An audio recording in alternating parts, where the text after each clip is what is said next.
Community ডিউটির এক্সপিরিয়েন্সটা ছিল অনেকটা সোশ্যাল মিডিয়ার কমেন্ট বক্সের মতো। Hello everyone, welcome back to my another video. আজ এনটিএস জয়েন করার প্রায় 2 মাস হতে চললো। এই 2 মাসের মধ্যে মাত্র দুবারই বাড়ি গিয়েছি। তার মধ্যে একটা বড় ছুটি ছিল যেটা 25শে ডিসেম্বরের সময় ছিল, আর সেই ছুটিতে প্রায় 7 দিন ছুটি পেয়েছিলাম।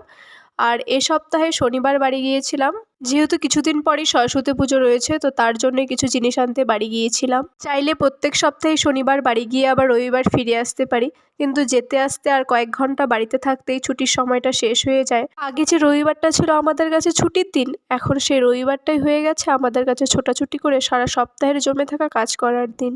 আর রবিবার বাদে সপ্তাহের বাকি দিনগুলো হয়ে গেছে ব্যস্ততম দিন। বাইরে ঘন কুয়াশা থাক বা কনকনে শীত, রোজ সকাল 6টায় উঠে রেডি হয়ে এনটিএসের দিকে 7টে সাড়ে 7টার দিকে রওনা হতে হয়। সকালে এনটিএস পৌঁছানো থেকে শুরু করে বিকেল 4টা অবধি এনটিএসে প্রায় 8 ঘন্টা থাকার পর 4টা সাড়ে 4টার মধ্যে মেস থেকে খাবার নিয়ে বাড়ি ফিরে আসি। তারপর বাড়ি ফিরে রিটার্ন ডেমনস্ট্রেশন, অ্যাসাইনমেন্ট, হেলথ টক, চার্ট পোস্টার এগুলো বানাতে হয়। এরই মাঝে সময় বের করে পরীক্ষার জন্য বইও পড়ে নিতে হয়। কোনো দিন লেখালেখিগুলো করতেই রাত হয়ে যায়, তারপর আর বই পড়ার সময় থাকে না। এভাবেই কাটে এক একটা দিন, এক একটা সপ্তাহ। শনিবার যেহেতু এনটিএস থেকে ঘরে ফিরেই সোজা বাড়ি চলে গিয়েছিলাম, তাই আর ঘরটা গোছানো হয়নি। তাই রবিবার বাড়ি থেকে ফিরে ঘরটা একটু গুছিয়ে নিয়েছিলাম। ঘর গোছানোর পর বই নিয়ে পড়তে বসে গিয়েছিলাম।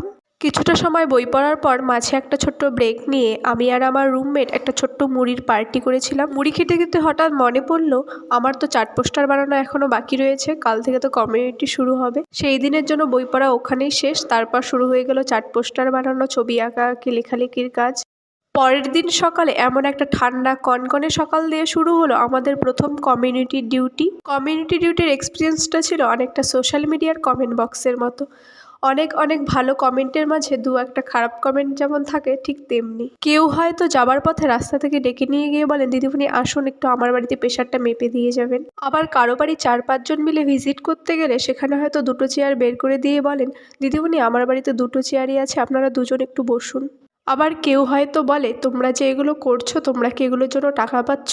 যাই হোক, ভালো মন্দ সব কিছুর মধ্যেই আছে।